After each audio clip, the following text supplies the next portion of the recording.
Lord of Mysteries, capítulo 167, Artefato Sagrado. Tudo bem. Crestet Casimir assentiu. Ele se inclinou para a frente. Então jure pelo artefato sagrado. Enquanto dizia isso, ele se abaixou para levantar a mala de prata ao seu pé. Artefato sagrado? O artefato sagrado que lhe rendeu o título de espada da deusa? Klein olhou para as ações do diácono com curiosidade. Crestet colocou a mala sobre os joelhos. Seus olhos verdes escuros instantaneamente ficaram pretos. Ele levantou a mão, em seguida, pressionou para baixo. A tampa da mala prateada, que parecia um estojo de violino, de repente se dissolveu e recuou como a maré. Ao mesmo tempo, Klein sentiu que a luz ao seu redor estava sendo puxada para frente como se estivesse sendo absorvida pela mala. Além das luzes das lâmpadas clássicas que revestiam as paredes, bem como o esplendor prateado que espiralava dentro da mala, a sala de alquimia ficou escura como breu. A cena parecia extremamente estranha. Pá! Com um estalo nítido, Crestet Casimir abriu a mala, revelando a espada de osso branco puro que estava dentro. Sim, uma espada de osso. No momento em que Klein viu a espada, ele soube instintivamente que ela era feita principalmente de osso. A espada curta silenciosamente liberou um brilho branco puro na sala de alquimia escura, como se fosse uma lua pendurada no alto do céu noturno, ou um farol no meio de uma tempestade.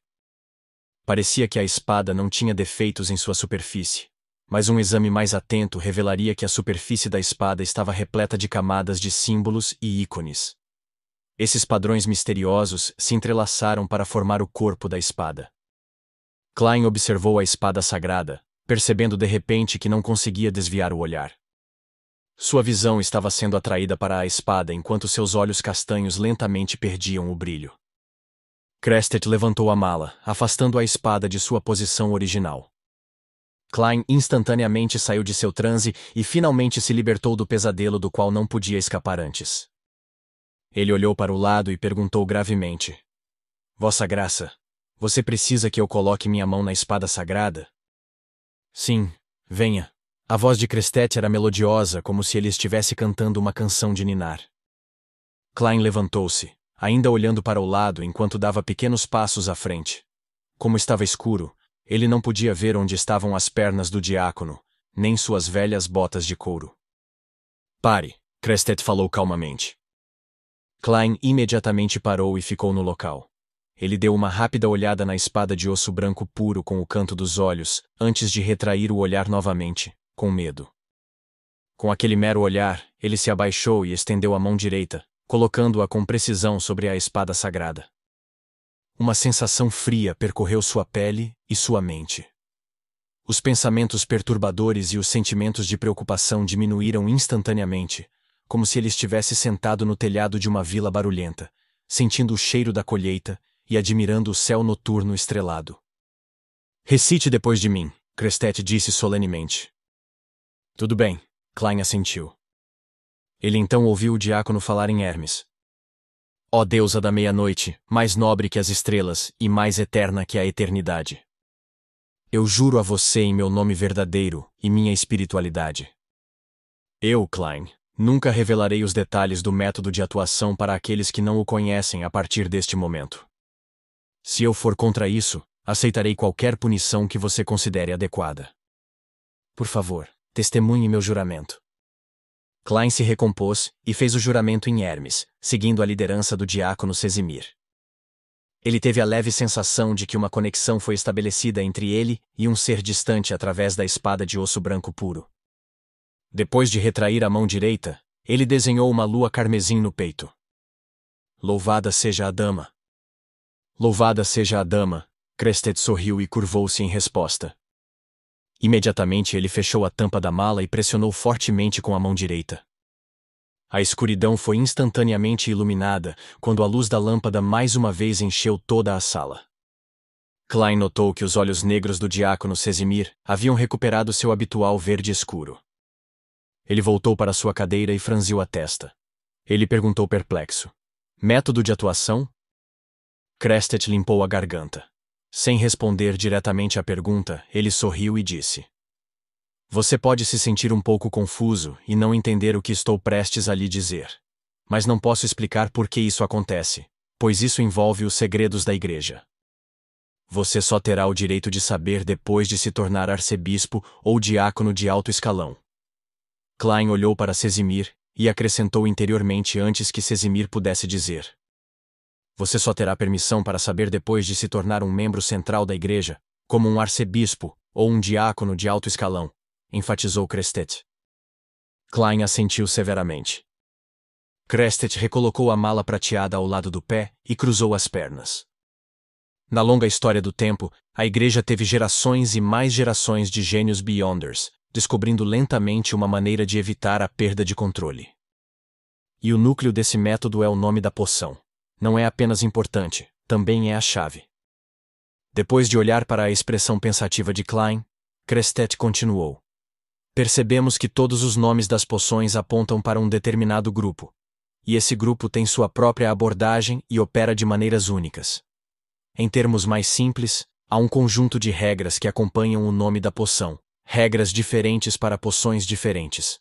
Quando seguimos rigorosamente essas regras, o risco de perder o controle é reduzido ao mínimo. Semelhante ao meu conjunto de princípios do vidente, Klein aproveitou para perguntar. Essa explicação não é tão simples ou compreensível quanto a que dei para a justiça e enforcado. Klein criticou silenciosamente. Sim. Crestet deu uma resposta afirmativa. Quando seguimos as regras da poção, nos tornamos cada vez mais parecidos com o grupo descrito pelo nome da poção. Em outras palavras, estamos agindo como o trabalho para o qual o nome da poção nos aponta. Esse é o método de atuação. Você deve se lembrar, a espiritualidade de cada indivíduo é especial, única. Mesmo que as regras básicas devam ser seguidas pelas pessoas que consomem a mesma poção, sempre há certas variações nas regras que são exclusivas de cada indivíduo. Assim, as experiências dos outros podem servir apenas como um guia. Esse é um ponto que eu não percebi, Klein disse sinceramente. Obrigado por me informar. Eu vou lembrar disso. Crestet riu. São experiências acumuladas ao longo das gerações. Depois de usar o método de atuação, não apenas ganhamos domínio sobre a poção, mas também a digerimos, assim como faríamos com nossa comida. Quando você realmente digerir a poção, sentirá uma sensação única e misteriosa, entendeu? Eu entendo. Digestão, este termo é muito apropriado. Klein fingiu estar imerso em pensamentos. Depois que Crestet explicou o método com mais detalhes, Klein pesou suas palavras ao perguntar. Sua graça, já que o nome da poção não é apenas o núcleo, mas também a chave, então como os primeiros Beyonders as obtiveram? Ouvi dizer que foi gravado na ardósia da blasfêmia. Sim, está correto, respondeu Crestet com franqueza. Mas a ardósia da blasfêmia foi inscrita com os nomes antigos. Os nomes das poções que usamos hoje derivam em parte de revelações divinas. Alguns também foram consolidados pelas experiências dos próprios Beyonders. Klein assentiu lentamente. Ele franziu os lábios e perguntou. Vossa Graça, já que o método de atuação é tão eficaz, por que a igreja não contaria a cada falcão noturno sobre isso? Eu disse que é um segredo da igreja. Você entenderá a razão por trás disso quando se tornar um arcebispo ou um diácono de alto escalão, respondeu Crestet, imperturbável. Tudo bem. Volte para cima e diga ao resto dos falcão noturnos para descer um de cada vez. Eu tenho que realizar a etapa final do exame. Isso é para impedir que Fry e os outros divulguem o método de atuação? Klein pensou enquanto se levantava, então se despediu, seguindo a etiqueta dos falcão noturnos. Ele passou pelo corredor e subiu as escadas, voltando para a companhia de segurança Espinho Negro. Ele viu Dan fumando seu cachimbo perto da entrada do porão. Com um sorriso, Klein tomou a iniciativa de dizer. Não deve haver mais problemas. Sua Graça quer que eu informe Fry e os outros para irem conversar com ele. Sim, esse é o último passo. Isso significa que não houve problemas. Dan guardou o cachimbo e dirigiu-se à sala de recreação para contar o resto. Enquanto observava Fry e Sika entrarem no porão, Klein de repente se lembrou de algo. Ele disse com pressa. Capitão, vamos ter que pegar Royale, que está guardando o portão Chanis, e Leonard, que está cuidando do asilo. Ah, e Kenley, que está de folga. Dan congelou e beliscou a testa. Eu esqueci. Ele parou por um momento, então gargalhou. Mas o assunto não deve ser muito complicado.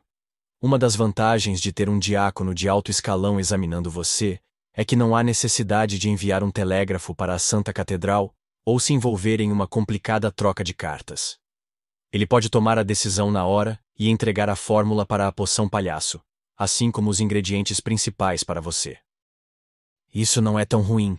Klein não conseguia conter sua empolgação. 1 hora e meia se passou. Enquanto Kenley saía da sala de alquimia, com uma expressão cheia de perplexidade, Klein foi mais uma vez chamado para baixo.